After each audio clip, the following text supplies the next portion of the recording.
What is going on, ladies and gentlemen? Welcome back to another episode of Simply Better Fantasy Football. As always, my name is Anthony Rodriguez, and in today's video, I'm going to be talking about what I think are the fantasy football implications of some of the reports that have been coming out over the last couple of days, such as the Andrew Luck retirement, the Lamar Miller ACL tear, and the Doug Martin IR move by the Oakland Raiders. With that being said, I hope you guys enjoyed today's video. As always, please just sit back, relax, and enjoy the show.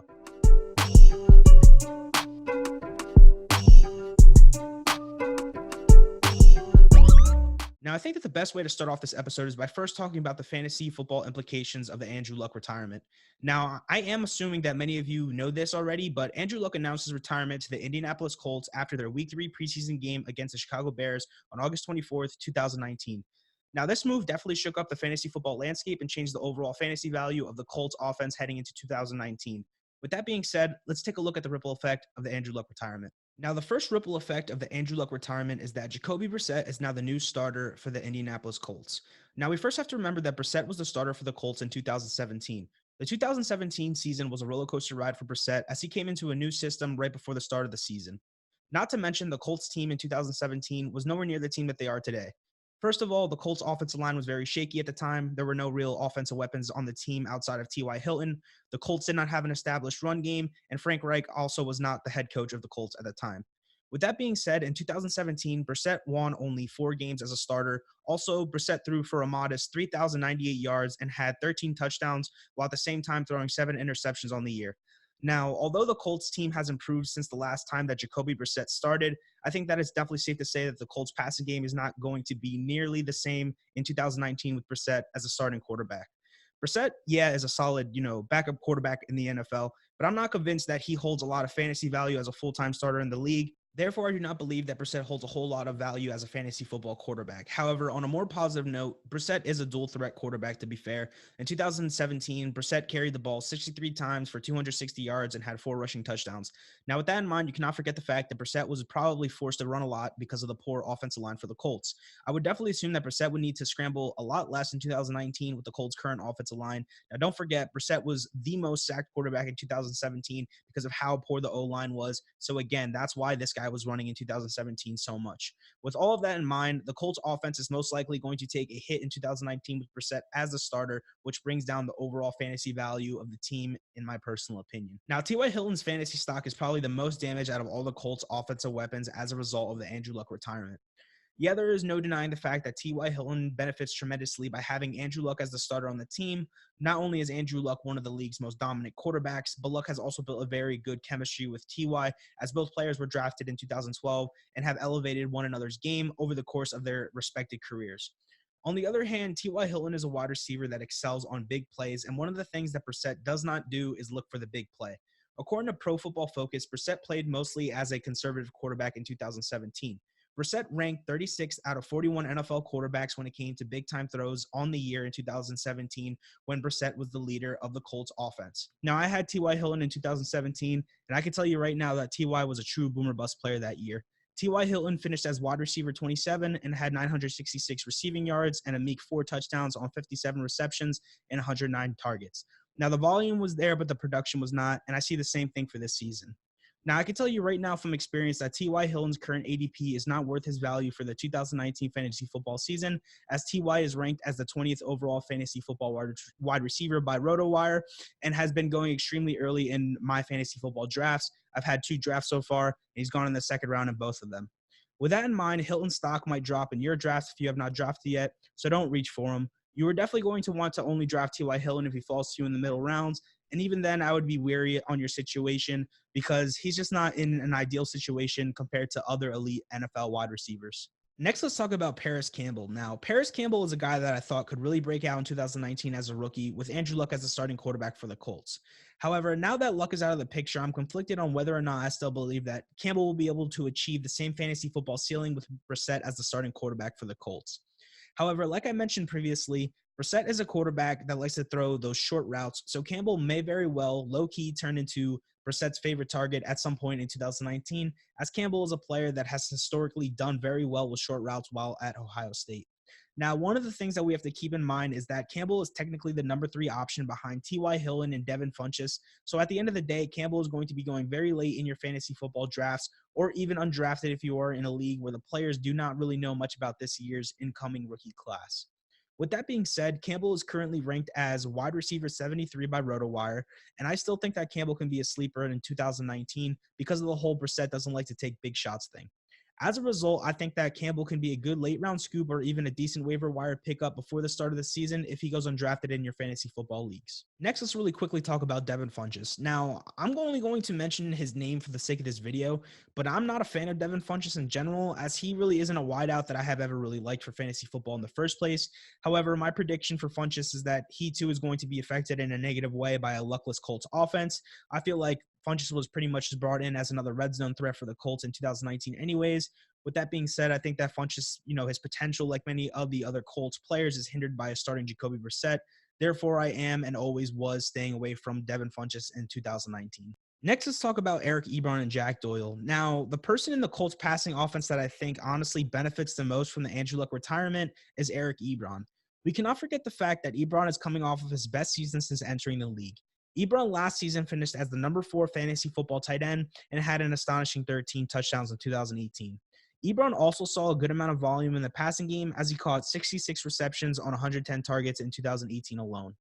Now, we cannot forget the fact that Doyle was injured last season, which made Ebron the undisputed number 1 option in Indy and therefore inflated his fantasy football value in 2018. With that being said, one of the biggest knocks on Ebron coming into the season was that Ebron was going to not be as effective as last season because of the fact that Doyle was coming back from injury. Now, many people have respectively argued that Doyle got more volume than Ebron when both were available and has been viewed as the more favorable target for Luck, and I can 100% agree with that. If you actually look at the numbers from last season, you will see that Doyle was the preferred tight end in this Colts offense. However, with Luck out of the picture, the offensive scheme of the Colts may change slightly in the passing game in the favor of Eric Ebron. At the end of the day, Ebron is by far the more athletic tight end at 6'4", 253 pounds. So I would not be surprised if Ebron gets the nod over Doyle, as Doyle is a player that cannot seem to stay healthy. With that being said, Ebron is currently ranked as tight end 19 by RotoWire, and I think that Ebron is being slept on in 2019, so I would go and get him if you can. Next, let's talk about Marlon Mack and Nyheim Hines. Now, I feel like the Colts backfield is going to be a touchy subject in the fantasy football community over the next couple of weeks leading up to the start of the season. If we rewind back to 2017, which was the last year when Brissett was the starting quarterback for the Colts, we will see that the Colts ranked fairly well in the rushing department. The Colts finished 10th in rushing attempts and gave their top running back, which was Frank Gore at the time, 261 rushing attempts, which is the kind of volume that fantasy owners should be looking for when targeting running back for their fantasy football teams. Now, one of the things to keep in mind is that when this occurred, Chuck Pagano was the head coach of the Indianapolis Colts, and the coaching staff has since changed since 2017. Frank Reich is now the head coach of the Colts. With that being said, Reich demonstrated last season that this offense is pass heavy, as the Colts ranked second in passing attempts in 2018. However, one of the things that you have to keep in mind is that Luck was available last season, which inflated the amount of passing attempts for the Indianapolis Colts. Nonetheless, Reich has spent a lot of the time of his career as a quarterback coach, so I think it's fair to say he definitely prefers the pass over the run regardless of who is the starting quarterback for the Colts. With that being said, I think that the Colts elected to rely heavily on the run in 2017 because of the fact that Brissett was unable to be a consistent quarterback. However, I think that Reich can help Brissett be a little bit more consistent in 2019. Marlon Mack is currently ranked as RotoWire's running back 16. Now, I can honestly say that I do not like Mack's current ADP, as I like Kerryon Johnson, David Montgomery, Josh Jacobs, Derrick Henry, Chris Carson, and even Devonta Freeman more than Mack as of right now, heading into the 2019 season because of Mack's overall current situation. Now, I personally just do not think that Mack is going to hold the same kind of fantasy ceiling without Luck placing the Colts in good situations where they are up a lot in games in 2019. So that's why I prefer those other running backs instead of Marlon Mack. Now let's talk about Nyheim Hines for a quick second. I feel like Hines could be a good scoop up in those later rounds for PPR leagues because of the fact that he's a third down passing back in an offense that, like I already mentioned, is going to be in contested games in 2019 and is an offense that is led by an offensive-minded coach that likes to throw the ball. However, if Paris Campbell can establish a role in this offense as a consistent short-distance target, then Hines' value may not be as good as I'm making it out to be, but only time will tell whether or not this is true. Now, obviously, we cannot forget the fact that the Colts have one of the league's best offensive lines. The Colts' offensive line was ranked 5th by Pro Football Focus the last time I checked. With that being said, the offensive line for the Colts is definitely a plus for these Colts running backs. I just do not know if I can trust a luckless Colts offense in 2019. I just rather be safe than sorry, which is why I'm not trying to overdraft these two players. Now, that is all that I have to say about the fantasy implications of the Andrew Luck retirement. So let's move on to another topic, which is the fantasy implications of the Lamar Miller ACL tear. Again, many of you may already know this, but Lamar Miller tore his ACL in the Texans' third preseason game against the Cowboys. This leaves third down receiving back Duke Johnson as the current number one running back in Houston, with Demaria Crockett most likely serving as the backup running back.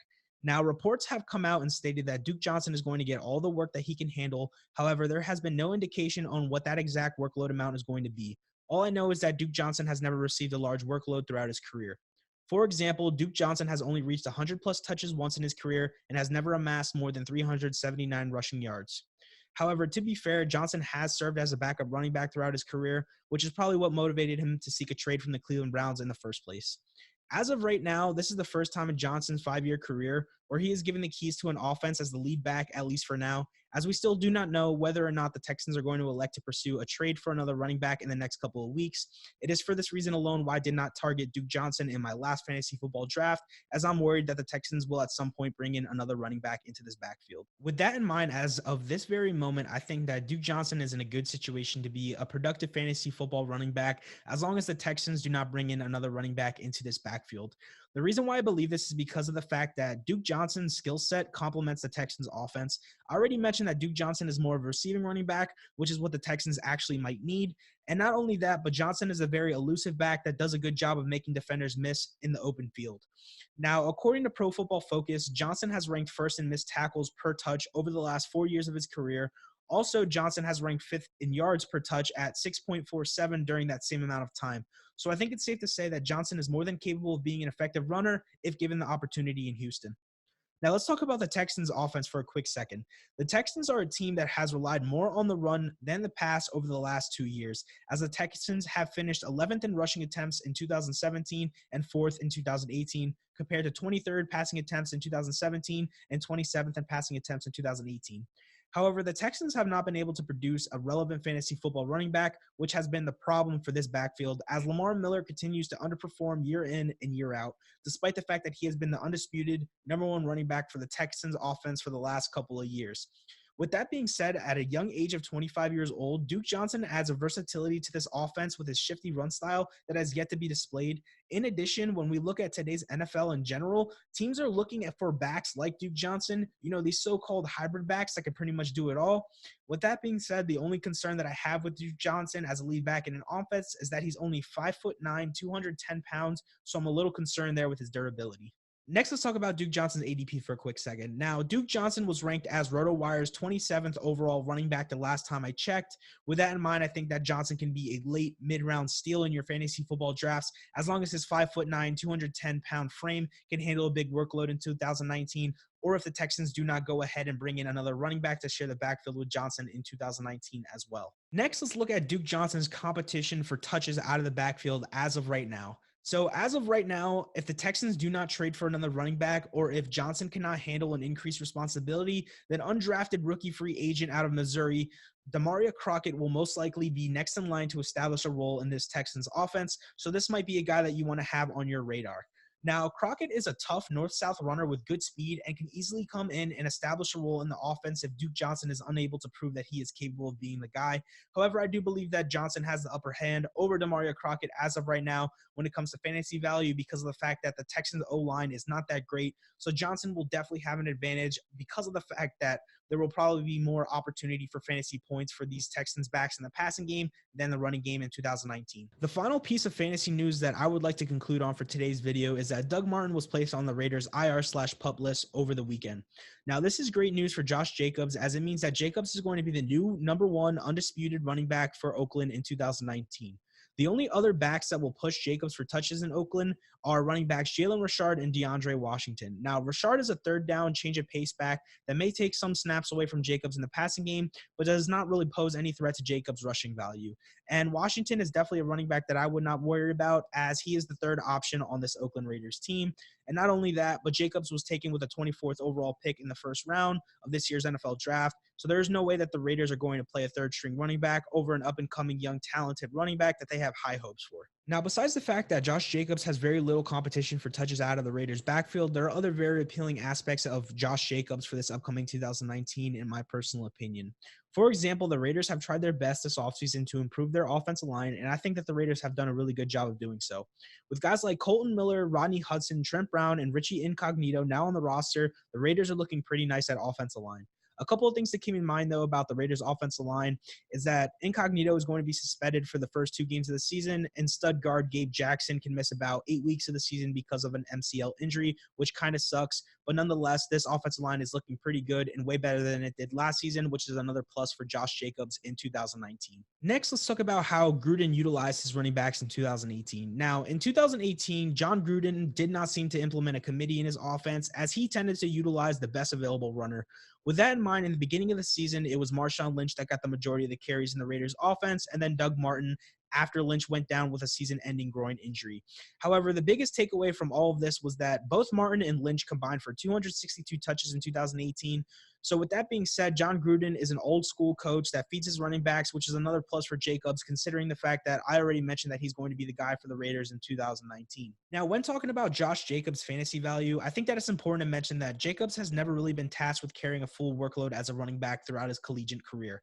While at Alabama, Jacobs shared a backfield with Patriots rookie running back Damian Harris. Therefore, durability may be a concern when drafting Josh Jacobs, as he only had 85 carries for 444 yards and 5 rushing touchdowns in 2018 in Alabama. However, he still managed to average an astonishing 5.2 yards per carry. With that in mind, I still think that is going to be hard to pass up on Josh Jacobs because of the fact that he's in a good situation to receive a big workload in 2019. All right, ladies and gentlemen, that is going to conclude today's episode of Simply Better Fantasy Football. I hope you all enjoyed today's content. As always, feel free to hit that subscribe button and that thumbs up button as it helps out this channel a bunch. With that being said, I just wanted to take some time out to thank all of you guys that have been supporting the channel over the past 2 weeks. Here at Simply Better Fantasy Football, we are trying to provide all of you, aka the viewers, with out-of-the-box fantasy football analysis, in addition to provide you guys with a platform where you can not only interact with Brandon and I, but other avid fantasy football players as well. With that in mind, please feel free to interact with the SBFF crew on social media or in the comment section below. Both our Twitter and Instagram accounts are listed in the description. Other than that, I got nothing left to say. So this is Anthony Rodriguez signing off. Peace.